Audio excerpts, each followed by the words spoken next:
जय हिंद दोस्तों।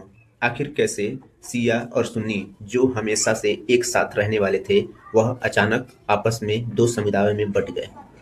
क्या हुआ था इन लोगों के साथ और कैसे ये दोनों समुदाय अलग हो गए।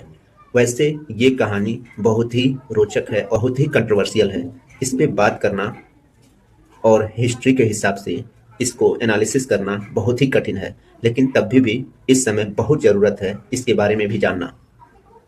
कुछ हिस्ट्री से ये पता चलता है कि जब 632 ईस्वी में मोहम्मद सल्लल्लाहु अलैहि वसल्लम उनकी पर्दा के बाद चार खलीफाओं की बातें की गई थी कि चार खलीफा होंगे, तो उनके पद की बात की गई थी कि पहले खलीफा किन्हें चुना जाए।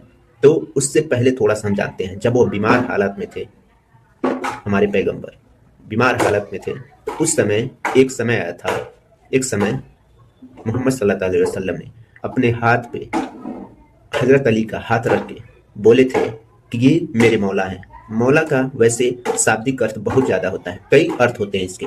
उसमें से कुछ अर्थ ऐसे भी हैं।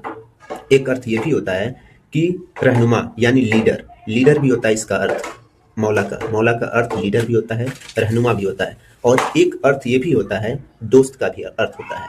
उसमें से तो उस समय जो मुसलमान भाई थे, वह लोग हजरत अली को ये समझ बैठे कि अगले खलीफा, मतलब जो फर्स्ट खलीफा बनेंगे मोहम्मद सल्लल्लाहु अलैहि वसल्लम के बाद जो फर्स्ट खलीफा बनेंगे वह अली ही होंगे। लेकिन स्पष्ट ऐसा नहीं कहा गया था। मोहम्मद सल्लल्लाहु अलैहि वसल्लम ने स्पष्ट नहीं कहा था कि हजरत अली को ही खलीफा बनना चाहिए, ऐसा कुछ नहीं कहा था। वह बस मौला का एक शब्द बोले थे उनके लिए, वह बहुत प्रिय थे उनके इसीलिए।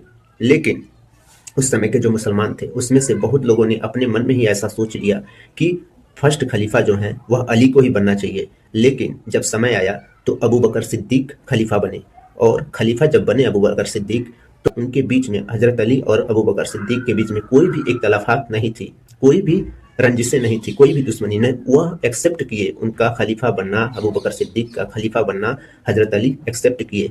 लेकिन उसी समय से वह समुदाय बट गया कि वह जिद करने लगा, वह ये सोचने लगा कि हजरत अली को ही बनना चाहिए खलीफा, लेकिन वो नहीं बने। इसके वजह से वह नाराज हुए, और नाराज होने के बाद वह समुदाय से थोड़ा सा अलग हो गए। और तभी से ये थिंकिंग आने लगी, ये सोच आने लगी, और धीरे धीरे ये बहुत उच्च लेवल तक पहुंच गया।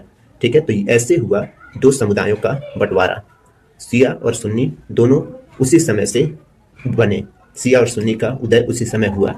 वैसे इस टॉपिक को इतनी शॉर्ट वीडियो में और इतने चंद समय में बताना बहुत मुश्किल है, लेकिन थोड़ी सी कोशिश की गई है। अगर कोई भी गलती हुई हो तो कमेंट में ज़रूर आप लोग बताना। ओके।